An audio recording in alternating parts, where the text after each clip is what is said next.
Deus é fiel. Irmão, cheguei. Oh, glória a Deus. Mudaram meu voo. Eu fui para São Paulo, eu fui para Nordeste, eu fui para Belo Horizonte, fui para todo lugar, irmão. E deu tudo certo, Deus é fiel. Estamos aqui firmes e fortes e vamos avançar para aquilo que Deus está trazendo para nós. Tivemos uma reunião poderosa lá em Campina Grande, estávamos em 1.178 pastores, né? Sendo ajustado, recebendo a visão, recebendo aí muitas coisas para a gente avançar nesse próximo ano. Então, Deus vai me dar graça para devagarzinho passar todas as instruções para vocês. Mas eu quero te garantir, irmãos, aquilo que a Rialma estava falando é real. Nosso ministério é muito correto. É um ministério tão sólido, tão maravilhoso, que a gente tem esse orgulho, esse prazer. Sabe quando você confia? Né? Eu sei que nós somos dizimistas, a gente faz a nossa parte, a gente segue a regra porque é uma regra. Mas sabe quando você confia que o coração está correto? Né? E é muito bom ir lá, conhecer, né? Estar mais perto da diretoria, receber as instruções para esse próximo ano. Quanta coisa boa Deus tem feito, irmãos. Nós somos hoje mais de 530 igrejas. Né? Crescer, vou falar de novo, você dá um amém, tá? Somos hoje mais de 530 igrejas. Avançando, sem divisão, sem competição. Irmãos, que coisa maravilhosa que é o nosso ministério. Né? E estou falando isso para você porque nós vamos crescer muito mais. Né? Já temos crescido e vamos crescer cada vez mais. Só para você ter ideia, a reunião começava 8h30, 9 horas da manhã, terminava 12h30, 12h40. Aí era o tempo de ir almoçar, descansar, não dava para descansar, né, irmão? E voltava para o culto 6 horas, que ia também até 10 horas da noite. Então foram dias intensos, né, de muitas instruções. E eu vou passando para vocês devagarzinho, tá bom? E a gente vai caminhar mais e mais. Mando um beijo para vocês, o nosso apóstolo Guto. Deus quiser, ele vai estar aí, né? Mostramos o vídeo da nossa formatura, mas ele não falou a data, né? A data é dia 13 de junho, é isso, Reuel? 13 de junho a formatura, 14 e 15 de junho é a nossa conferência de ministro da América do Norte. Você está convidado, nossa conferência é aberta para todos, tá bom? Então vai ser um tempo aí, um romper, vai ser maravilhoso. Amém, irmãos? Eu quero te incentivar a você realmente se desgastar para o ministério, né? Servir, ajudar. Quem serve em algum departamento aí, levanta a mão. Levanta bem alto. Olha para o seu lado, olha que coisa linda. Isso é essa igreja, irmãos. Né? Eu sei que nós temos algumas igrejas que são muito grandes, e contrata e paga todo mundo, mas isso não é a realidade. A realidade nossa é que 80% das igrejas tem menos de 200 pessoas. Né? E 80% das igrejas passa o número milhões de vezes mais do que as igrejas grandes que tem por aí. Então, às vezes, a gente fica olhando as coisas que estão na mídia e a gente acha que isso é normal. Né? E às vezes, do mesmo jeito da nossa família, às vezes a gente acha que o nosso salário é pouco, a gente acha que a gente precisa de mais para ser feliz, mas não, irmão, você está muito bem. Paulo já disse, tendo o que comer, o que vestir, já estou feliz. Quem tem o que comer aí? Olha para o teu vizinho fortinho e fala, você está bem. Quem tem o que vestir aí?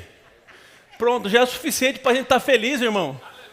Pastor, a gente não vai ter mais, nós vamos ter mais, nós vamos sempre ter mais, né? Eu quero sempre mais, né? Já tinha uma música dessa aí, né? Nem lembro o que é isso, o que é? Acho que é Paralamas do Sucesso. Deixa pra lá. Precisa no G3? É parecido, é esses irmãos aí. Mas, irmão, a gente já tem que estar feliz e avançando no propósito que Deus tem para nós. Amém? E vamos crescer cada vez mais. Isso é ser igreja, estar envolvido, é ser família. Eu queria começar falando sobre ser família porque é Páscoa. O que significa Páscoa? Páscoa... Essa é a única vez do ano que eu uso uma palavra em inglês para ensinar, porque em inglês é muito limitado o vocabulário, quem sabe disso? Em inglês o vocabulário já é pequeno e cada vez mais eles vão cortando. Né? E no inglês, no português, como vem direto do latim, a gente tem uma palavra para tudo. Mas a Páscoa eu acho legal no inglês, porque ele não tem a palavra Páscoa. Ele tem realmente o significado da frase, da etimologia, que significa pass over. Repita comigo, pass over. A gente já vai tocar nesse assunto. Quem lembra das 10 pragas do Egito? Hã? Se eu pedir para você nomear, é difícil. É muito difícil quem consegue nomear todas as pragas, né? Mas tem várias. A gente assistia vídeo quando era criança, né, das 10 pragas do Egito. Qual foi a razão das 10 pragas do Egito? Para libertar o povo. Sim ou não? O povo do Egito tinha ido, né, o povo israelense tinha ido para o Egito porque era uma provisão de Deus. Através de José, o grande José do Egito, trouxe a sua família toda, as 12 tribos de Israel. Mas passou o tempo, passou, até que se levantou um rei que não conhecia José. né? José era um grande político. E aí o pessoal começou a ver como era numeroso o número de judeus, e eles começaram a escravizar os judeus, né? Isso foi geração, até que o povo começou a clamar ao Senhor por um libertador. E Deus levantou quem? Quem é o grande libertador do povo judeu? Moisés, que nasceu, né? Tinha um mandato de morte, mas Deus o livrou e ele cresceu dentro do palácio. Olha que coisa linda, né? Do mesmo lugar que saiu a ordem para matar ele, foi onde ele cresceu. Deus protege. Deus é bom, irmãos. O plano de Deus sempre vai acontecer na nossa vida. Agora, as estratégias são diversas. Nós precisamos estar perto de Deus por causa das estratégias. Eu, nessa temporada agora no Brasil, eu preguei praticamente uma mensagem só. Deus falou comigo, como que se dá, como que acontecem as coisas de Deus na nossa vida? Porque a gente já vê na palavra, 1000 cairão ao nosso lado, 10.000 ao nosso direito, nós não seremos atingidos. Que Deus, se quiseres me ouvir, comereis o melhor. A gente já sabe que Ele veio porque nós temos vida e vida em... A gente já sabe que Deus tem promessas maravilhosas, sim ou não? Mas como que isso se dá? Como que isso acontece? Porque eu vejo muitos irmãos sofrendo, às vezes a gente sofre por coisas. E Deus falou comigo, falou, Diego, no princípio era Deus, né? Tinha a palavra, que João fala que tudo foi feito por intermédio da palavra, nada do que foi feito se fez sem Ele. Quem é a palavra? A palavra se fez carne e habitou entre nós, era Jesus. Então tinha Deus, a palavra, mas o Espírito, Ele, Pai. Então Deus falava a palavra e o Espírito executava, sim ou não? Tem gente que ainda não acredita na Trindade. Deixa eu só defender a Trindade aqui, esse é o primeiro relato. O segundo é, Jesus foi batizado, sim ou não? Desceu o Espírito Santo em forma corpórea de pomba, sim ou não? E do céu se ouviu uma voz. Esse é o meu filho amado em quem é a Trindade de novo. A Trindade existe. Tem uns loucos por aí pregando que não tem Trindade, esquece. Joga fora, exclui, bloqueia, cancela. Amém? Mas como é que aconteceu? No princípio, irmãos, Deus falou. Deus tinha um desejo e Ele falou a palavra. E quem que realizava a palavra? O Espírito, porque Ele Ele pairava sobre as águas. Essa palavra hover, pairar, é a mesma palavra de uma galinha chocando. Né? Ela está lá, ela não está deixando o ovo abandonado, ela está ali preparando, aquecendo para que algo nasça. Então, o que acontece é o seguinte, irmãos, na nossa vida, a gente tem as promessas de Deus, a gente sabe a vontade de Deus, porque eu conheço a vontade de Deus lendo a palavra de Deus. Sim ou não? Lâmpada para os meus pés é a sua, luz para o meu carro. Mas o que acontece é que às vezes a gente vive uma vida desconectada do Espírito Santo. Porque quem executa as promessas de Deus é o Espírito Santo. Quem é que já tomou uma decisão, de repente você fala, cara, eu sabia que isso dá errado. Né? Você não sabia. Você tinha algo ali dentro chamado uma intuição. O Espírito Santo estava tentando dar um sinalzinho para você, né? E às vezes a gente vai pela razão, às vezes a gente vai pela opinião dos outros, mas nós temos que aprender a valorizar, porque o Espírito Santo ele está constantemente cumprindo as promessas de Deus para a nossa vida. Por isso eu vou dizer para você, você vai prosperar. Porque é da vontade de Deus que você prospere, você vai crescer.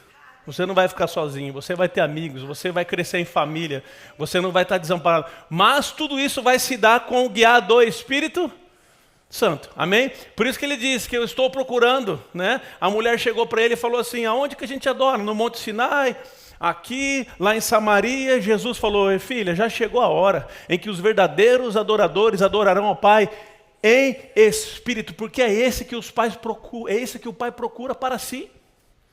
Porque Deus e importa que os seus adoradores o adorem em verdade. Amém, irmãos? Então eu preciso enfatizar para nós que não adianta eu ficar só com a promessa se eu não tenho um relacionamento com o Espírito. Eu preciso dos dois. Amém? Eu preciso da promessa, eu preciso estar confessando a promessa, mas eu preciso estar andando em obediência.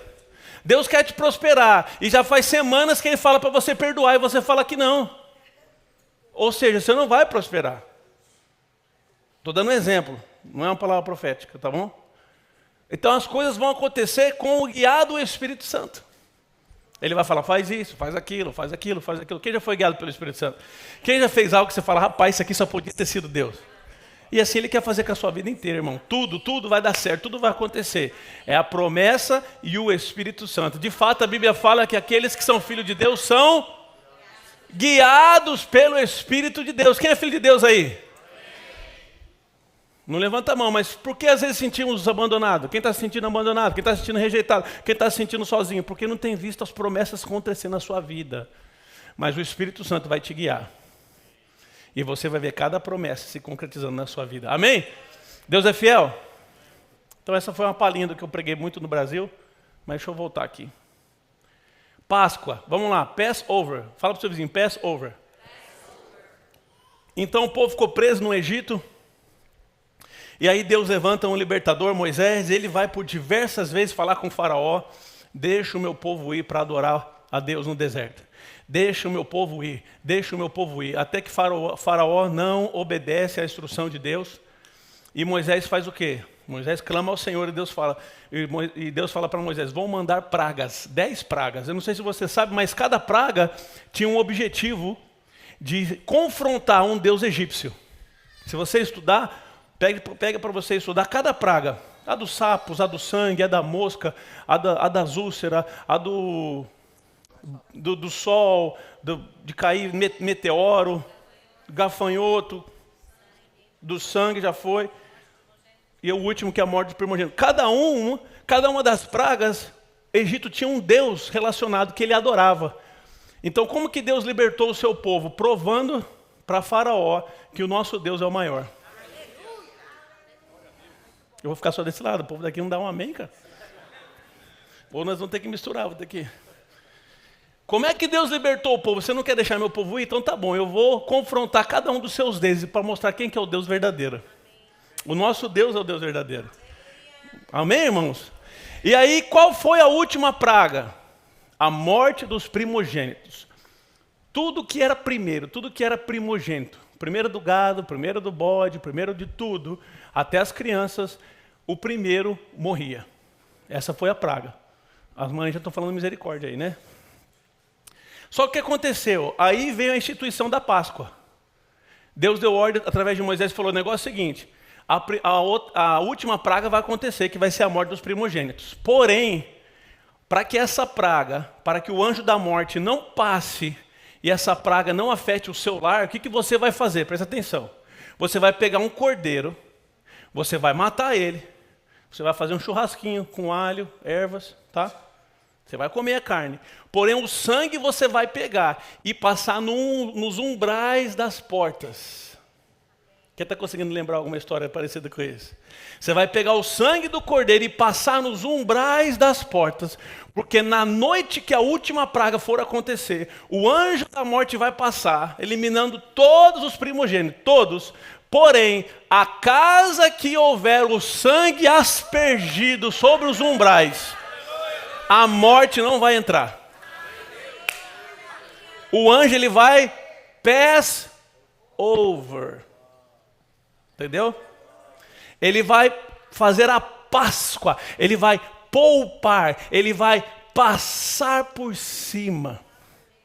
Essa é a Páscoa. Da maneira mais simples que eu posso te explicar. Porque Jesus derramou o teu sangue por nós. Hoje você é o quê? Raça eleita, povo santo, de propriedade exclusiva de Deus. Irmãos, eu não sei se você já passeou pelos bairros aqui e de repente tem uma plaquinha que fala assim, né? Private property, não é? Quem já viu essa plaquinha? Porque às vezes você está lá, é uma casa modelo, vamos entrar, né? Se é brasileiro então, entra mesmo. Não precisa nem de corretor. Se é uma casa modelo, quem já... Não vou nem falar, deixa para lá, senão alguém pega nós na câmera, ó. Irmão, aí de repente tem uma casa ali perto, já aconteceu de alguém chegar na casa, querer entrar, a pessoa fala, eu tenho que avisar que essa propriedade ela é privada. Ou seja, você não pode, ninguém pode entrar, sim ou não? Se entrar, leva bala. Fala para o teu vizinho, se entrar, leva bala. Aquela plaquinha informa que há um dono ali, sim ou não? Se você não é dono, você simplesmente não pode passar, não pode entrar. Da mesma maneira, quem entrega a sua vida a Jesus Cristo, hoje você é raça eleita, povo santo, de propriedade exclusiva de Deus. Doença não pode entrar, morte não pode entrar, tristeza não pode entrar, escassez não pode entrar. Vai ter que pass over, vai ter que passar. Mas fala, pastor, o que eu fiz? Por que não pode entrar, pastor? Porque existe um sangue que nos comprou. Não foi o sangue de bode, nem de cordeiro, não foi o sangue do Novo Testamento, do Velho Testamento, mas foi o próprio sangue do Filho de Deus. Irmão, a gente é latino, né? Nós somos do povo ocidental, nós temos muita emoção. Mas não existe emoção nisso. Aquele que é nascido de Deus, o maligno não lhe toca. Não lhe toca. E ponto final. Eu pertenço ao Senhor. Amém, irmãos? E isso é ser Páscoa, isso é participar da Páscoa. É saber que Jesus morreu para nos salvar. Uhul! Aí alguém pode dizer, mas o que eu vou fazer então, pastor? Você vai crer naquilo que Deus fez. Você vai estar cheio de fé. Por isso que Deus fala, o meu povo perece porque falta o quê? Conhecimento. Tem gente passando por dificuldade, tem gente passando por doença, tem gente passando por aflição, por falta de recursos, porque acha que você fez algo e merece passar por isso, irmão. Jesus já morreu na cruz pelado, se expôs à plena vergonha por causa de você. Pelas suas pisaduras, pelas suas chibatadas, por aquilo que ele sofreu, nós fomos sarados. E não é só isso, irmão, nós somos comprados por este sangue. Imagine só, irmãos, no Antigo Testamento, se você vai ler um livro lá, tem um livro que é complicado, que chama Levíticos. Quem já ouviu falar de Levíticos? É um livro complicado, é um livro de açougueiro, só tem morte. Se você pecar isso, vai matar 2 rolinhas. Se você pecar isso, vai matar um cordeiro. Se você pecar isso, porque a recompensa do salário é a... Todo pecado exigia a morte.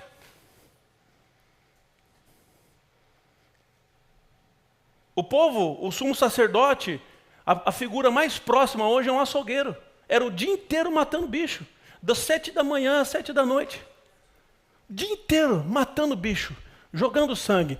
Esquentando, fritando na brasa a gordura, a carne, o dia inteiro oferecendo sacrifício pelo pecado do povo. E a Bíblia fala que esse sacrifício, esse sangue derramado, apaziguava Deus, a justiça de Deus. Imagine, irmãos, no Novo Testamento, que a Bíblia fala que não foi por sangue de bodes, nem de cordeiro, nem de rolinha, nem de nenhum animal, foi o sangue do próprio Filho de Deus, que foi derramado uma vez só. Irmãos, esse contrato novo, quem assina é Deus com o sangue de Jesus. E esse contrato fala que você é curado, fala que você é sarado. É para quem quer. Amém? É para quem crê. Crê e quer. Por isso que em João 1:29, abra comigo. João 1:29. João Batista, o maior profeta do Antigo Testamento, ele veio com a missão de apontar a Cristo, sim ou não? Ele faz o seguinte, no dia seguinte, João 1:29, vendo que Jesus vinha em sua direção, João disse, eis o Cordeiro de Deus que tira o pecado do mundo. Olha que coisa fantástica, irmãos, que ele estava falando. Lembra do Cordeiro Pascal? João 1:29. Eis, João Batista disse, eis o Cordeiro de Deus que tira o pecado do mundo. Lembra do Cordeiro Pascal? Na última praga, mataram o cordeiro, passaram o sangue sobre os umbrais, sim ou não? E aí a morte passou e não acessou. Aí João Batista aponta para ele e fala, olha o Cordeiro de Deus, o mesmo Cordeiro, do jeito que ele foi morto lá, ele é o Cordeiro agora, e quando ele morrer e ressuscitar, ele vai tirar não só o pecado de dentro da casa, ele vai tirar o pecado do mundo.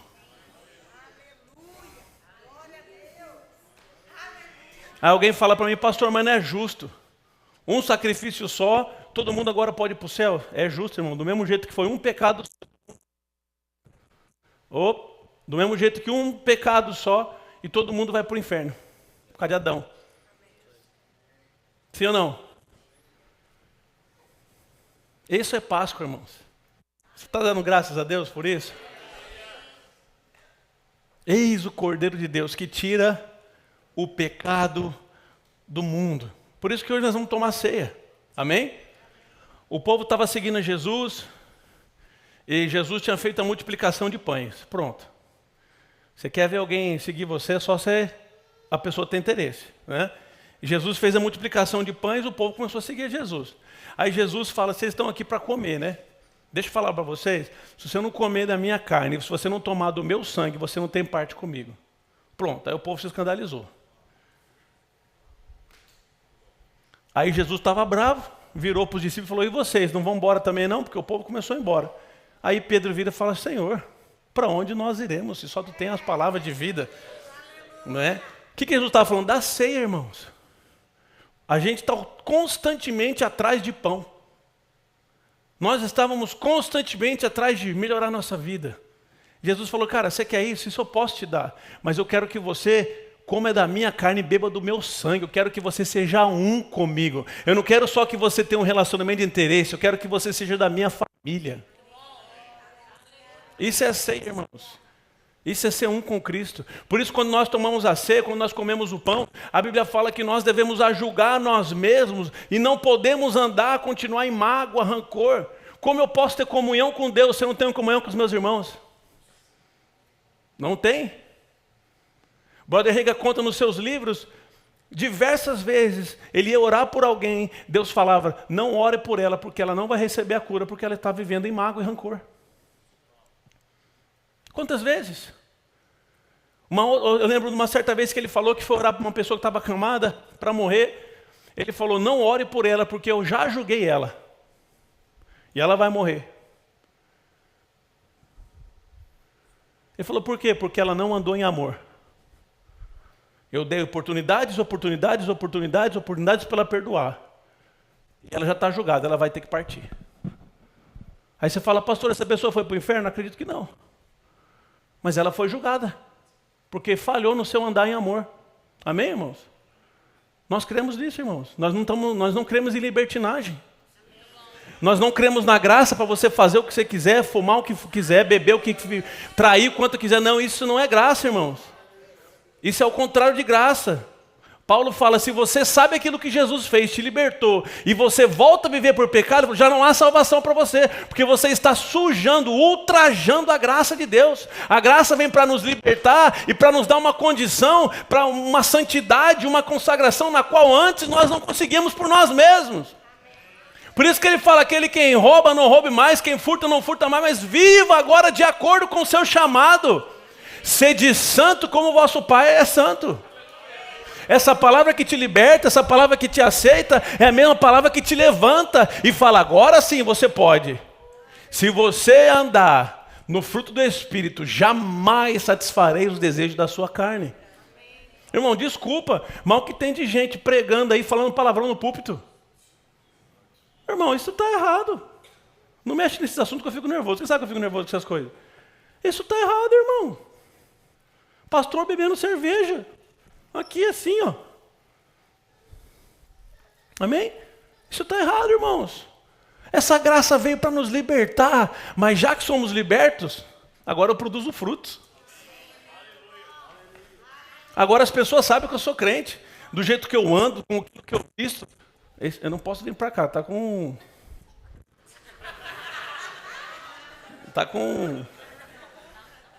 Não é mau contato não, é que vou ficar pro lado de cá. Amém? Eu sei. Oh! Aleluia! Reuel. Essa graça que nos libertou, irmãos, ela nos dá a condição de vivermos uma vida santa para Deus. Amém? Não se engane, você não precisa ser santo para aceitar Jesus. Nem tem como. Quem sabe que não tem como? Não se engane, venha como você está. Mas, irmãos, uma vez bebendo dessa água, bebendo, recebendo desse amor, como que eu não posso perdoar? Quem foi perdoado aí? Como que eu não posso perdoar, irmão? Como que eu não posso dar aquilo que foi me dado? Amém? Deus é bom. 1 Pedro 1,18, já estou encerrando. Quem fez bacalhau aí hoje? Cadê os nossos católicos? Ninguém fez bacalhau aí? Hoje a gente come bacalhau, 1, 2. Pode trazer um para mim que eu gosto. Adoro bacalhau na Páscoa. Vamos lá. 1 Pedro 1,18. Abre aí. 1 Pedro 1,18. Sabendo que não foi mediante coisas perecíveis, como prata ou ouro, que vocês foram resgatados da vida inútil que seus pais lhe legaram. É isso mesmo. Que os seus pais lhe legaram. Sabendo que não foi mediante coisas perecíveis, como prata e ouro, que vocês foram resgatados. Fala, eu fui resgatado. De uma vida inútil. Fala, pastor, mas eu tenho uma carreira, uma profissão. Irmãos, se você não faz aquilo que o seu Criador criou você para fazer, você sabe por que é inútil? Você não vai levar a recompensa dessa vida. A única vida, alguém já falou, essa vida é um ensaio para a próxima, para a eternidade. Pelo amor de Deus, não estou falando do espiritismo. A um homem é dado morrer uma vez só. Mas essa vida, que tem um começo, meio e fim, ela é um ensaio para a eternidade, na qual nós vamos viver. Amém? E aquilo que nós fazemos aqui, com o nosso propósito, ele vai ajuntar recompensas para nós na eternidade. Então a criança mais simples, ela vai entender, rapaz, eu tenho 80 anos aqui para fazer algo certo, para eu desfrutar na eternidade. Eu vou ser inteligente, vou fazer algo que está vinculado com o meu propósito. Quem está comigo? Como prata ou ouro que foram resgatados da vida inútil que seus pais lhe legaram. Mas, o que te comprou da vida inútil? Mas, pelo precioso sangue de Cristo, como de um cordeiro sem defeito e sem mácula. Você foi comprado por este sangue, amém, irmãos? Quem vive para o Senhor aí? Mais um versículo, Hebreus capítulo 9. Fala para o teu vizinho, Deus me comprou. Aleluia. O sangue de Cristo me comprou. Olha que coisa fantástica, irmão. Aleluia. Hebreus 9, 11. Quem chegou, diga amém.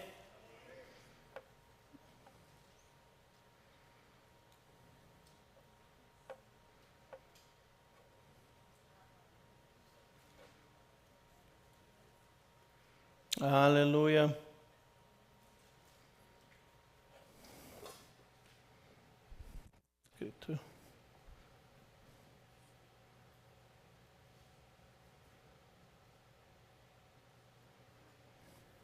Vamos aqui para um texto antes, que esse texto aqui é muito grande. Deixa eu ler um outro aqui, para você entender o que significa ser comprado. Colossenses 2. Isso aqui é fantástico, esse Colossenses 2.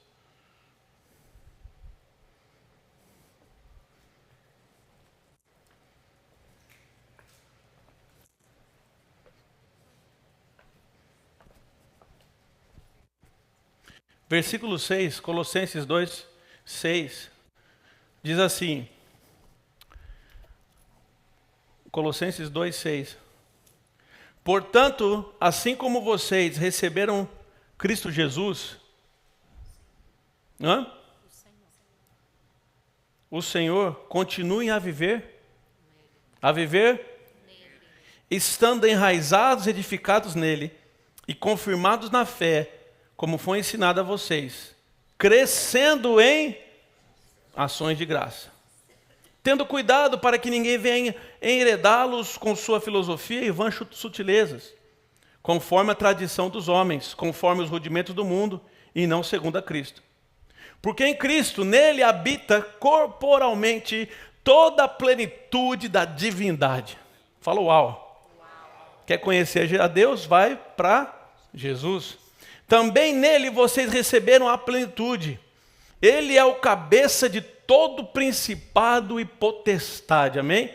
Nele também vocês foram circuncidados, não com uma circuncisão feita por mãos humanas, mas pela remoção do corpo da carne, que é a circuncisão de Cristo, tendo sido sepultados juntamente com ele no batismo, no qual vocês também foram ressuscitados por meio da fé no poder de Deus que o ressuscitou dentre os mortos. Quem aqui se batizou? Nas águas. O batismo nas águas é a representação de que uma pessoa desceu e uma outra saiu. Antes pecador, antes sem Deus, mas uma vez que você se batizou, você saiu. Você nasceu para Cristo. Tanto é que foi nesse momento, quando Jesus se batizou, que Deus falou para ele: você é o meu filho amado, em quem eu tenho prazer. Amém? O batismo é muito importante para nós. Se você fez discipulado, você tem uma lição só do batismo. Você precisa entender. Essa é uma expressão externa daquilo que acontece no seu coração. Uma pessoa desce nas águas e uma nova sai. Amém? Simbolizando que você ressuscitou com Jesus. E quando vocês estavam mortos, versículo 13, nos seus pecados e na incircuncisão da carne, ele lhes deu vida juntamente com Cristo, perdoando todos os nossos pecados, cancelando, versículo 14, diga comigo, cancelando o escrito de dívida que era contra nós. Irmãos, existia um escrito de dívida que era contra você. O diabo, ele tinha legalidade para tocar na sua vida. Mas quando você aceitou a Cristo, quando você se batizou, quando você desceu um pecador e levantou um santo filho de Deus, naquele momento o escrito de dívida, ele fez isso, ele roubou, ele matou, ele mentiu. Imagina, irmãos, imagine todos os seus pecados acumulados, desde criança. Você acha que o seu livro é segredo ou pequeno? Pergunta para o teu vizinho aí, qual que é o seu tamanho do seu livro? Qual que era o tamanho do seu escrito de dívida? Só no Antigo Testamento era 800 mandamentos. Por isso que o sacerdócio vivia para matar a bicha. Porque o povo pecava demais. Mas no momento que você faz Jesus Senhor da sua vida, olha o escrito de dívida. Nascido de Deus, merecedor da graça, merecedor da misericórdia, merecedor do perdão, merecedor da provisão, merecedor da saúde. O alvo das promessas de Deus. Pastor, mas eu não mereço. Isso é graça. Quando Deus se levanta em seu favor, sem que você fizesse nada para merecer. Isso é amor. É aquele filho que pediu tudo a herança, viveu absolutamente, fez o que fez, gastou, chegou ao fundo do poço, desejou comer comida dos porcos. Imagina para o judeu comer a comida do porco. Desejou, falou, vou voltar para casa, meu pai vai me tratar como seu funcionário. Mas de repente, ele queria voltar porque é o que ele merecia, é o que nós merecemos. A recompensa das nossas ações, da nossa performance. Mas quando ele voltou, rapaz, eu já não mereço, mas vou ser pelo menos um funcionário, que eu tenho ainda força. Mas quando ele foi, sabendo com a consciência dos seus atos, a graça o alcançou. E a graça o abraçou. E a graça falou, filhão, o negócio é o seguinte, você é morto. Vou pegar o bastão.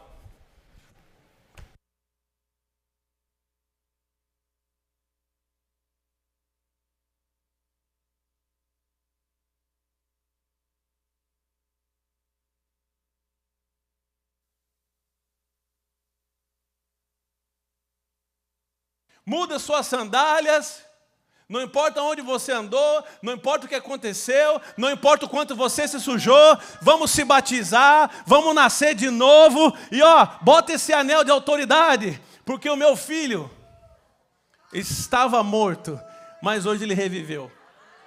Isso é a graça de Deus sobre as nossas vidas, irmãos. O que eu tenho que fazer para receber isso, pastor? O que eu tenho que receber para receber os benefícios da cruz, da Páscoa?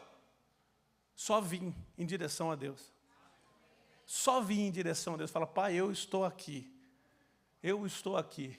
Não quero viver mais com os meus pensamentos, com as minhas ideias. Eu preciso de Ti. Só isso. Você vai receber perdão, amor, vida, restauração. E continua, como lemos agora, se foi salvo por causa de Cristo, continua, irmãos. Continua com esse coração simples, humilde, dependendo de Deus todos os dias. Ele vai te conduzir, Ele vai te guiar. Amém?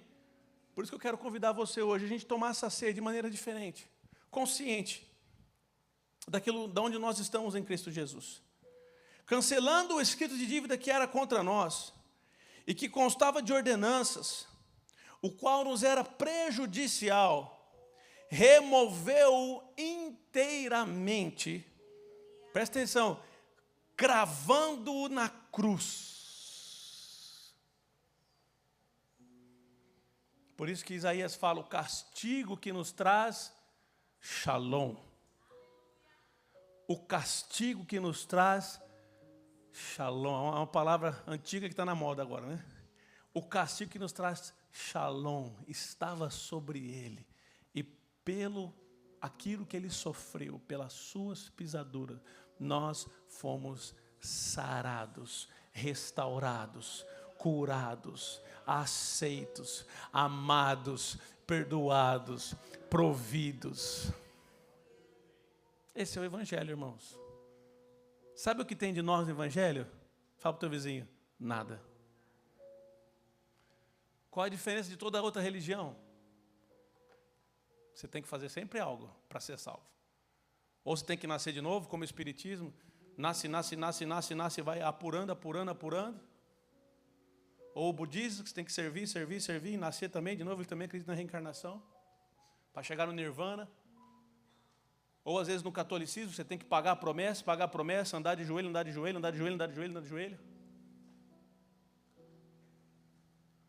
Ou o muçulmano tem que dar a sua vida, que lá em cima vai ter um rio de vinho e 70 virgens. Que homem que não quer um rio de vinho e 70 virgens? Olha que absurdo. Eu estou pensando um homem natural. Você imagina isso na ideia do cara? Olha que absurdo que o cara se mata. Só recebe isso quem se mata. Mas tem que fazer algo. E o Evangelho é o quê? Vinde a mim, todos vós que estáis cansados e sobrecarregados, e eu vos aliviarei.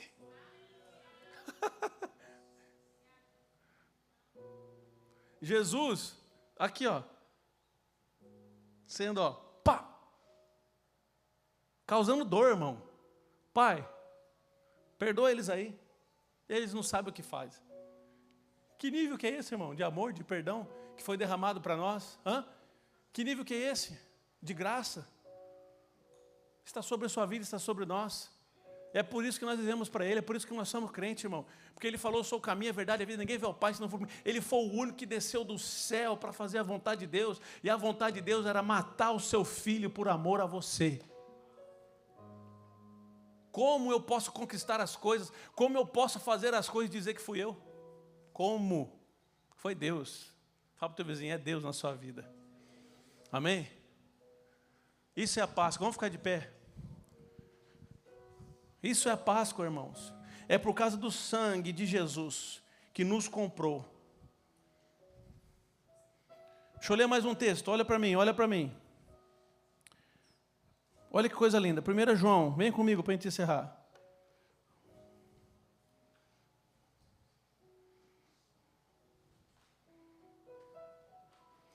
1 João, não é capítulo 1, tá? É 1 João, lá no final da Bíblia. 1 João, capítulo 1,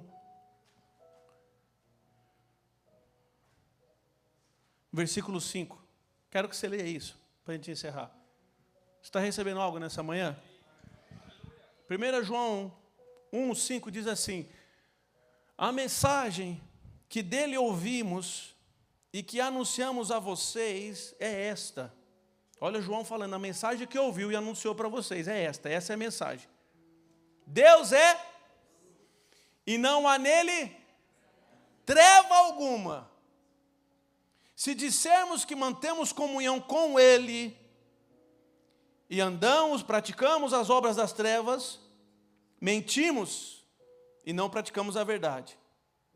Se andarmos na luz, como Ele está na luz, mantemos comunhão uns com os outros, e o sangue de Jesus, seu Filho, nos purifica de todo pecado. Versículo 8. Se dissermos que não temos pecado nenhum, a nós mesmos enganamos, e a verdade não está em nós. 9.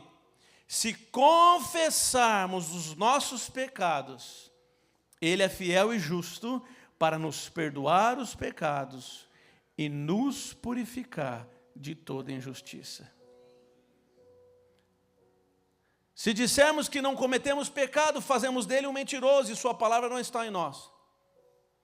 O que é isso? Deus não quer que você fique falando que você é pecador. Deus quer te mostrar que você precisa dele, da graça dele. Por isso que ele fala no versículo 1, capítulo 2. Meus filhinhos, escrevo-lhes essas coisas para que vocês não. Mas, se alguém pecar. Quem conhece um advogado bom aí? Eu conheço um bom. Advogado com A maiúsculo. Mas se alguém pecar, temos advogado junto ao Pai. Presta atenção. Junto ao... Ele não está aqui não, ele está junto ao Pai. O nome dele é quem? Jesus Cristo, o justo. Ele é a oferta, Ele é a propiciação pelos nossos pecados. E não somente pelos nossos próprios, mas também pelos do mundo. Ele é o Cordeiro de Deus que tira o pecado do mundo. Seria mais ou menos assim. Fulaninho pecou. Chega lá para o céu, o João pecou. Vamos ver lá.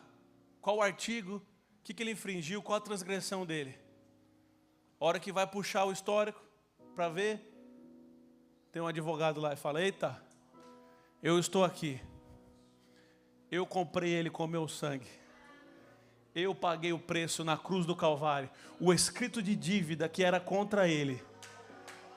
Eu, na cruz do Calvário, eu tomei sobre mim todo o pecado da humanidade. Uma vez por todas, paguei. Por isso, se você quer entrar na vida dele, se você quer ter acesso na vida dele, eu falo, não tem mais. Porque eu sou advogado dele. A dívida está paga. Por isso que ele é Jesus, o justo. Aquele que pagou pela sua vida. Nunca mais aceite condenação de Deus para a sua vida. Nunca mais aceite. Minha vida está assim porque eu fiz isso, porque eu fiz aquilo. Isso é mentira de Satanás. Porque se você tem a graça para ser salvo, você tem a graça suficiente para andar na vida cheia de provisão e abundância que Deus tem para você. Isso que você está acreditando é uma mentira de Satanás. Você está andando em condenação. O que está na sua mente é uma mentira de Satanás. Se você tem o ticket para o céu, você tem o ticket para a salvação, para a prosperidade, para a cura, para a alegria, para a paz. Satanás nenhum, só tem um, mas demônio nenhum pode chegar para você.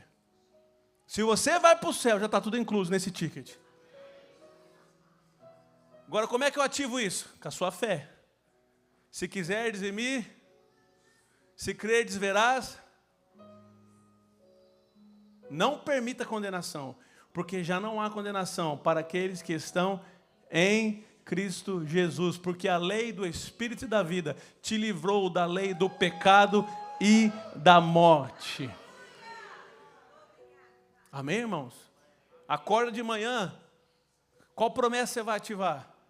Você vai ativar as que pertencem a você. Controle a sua mente, não deixe ela fugir. Paulo fala sobre levar a mente cativa, prender a mente à obediência de Cristo. O que Cristo fez por mim? O que me pertence? Pastor, é simplesmente assim? É simplesmente assim. Você domina a sua mente, você domina a sua boca, você fala a palavra de Deus e as coisas acontecem. Essa é a vida que Deus tem para nós. Porque Ele nos amou. Amém? Porque Ele nos amou, porque Ele nos aceitou.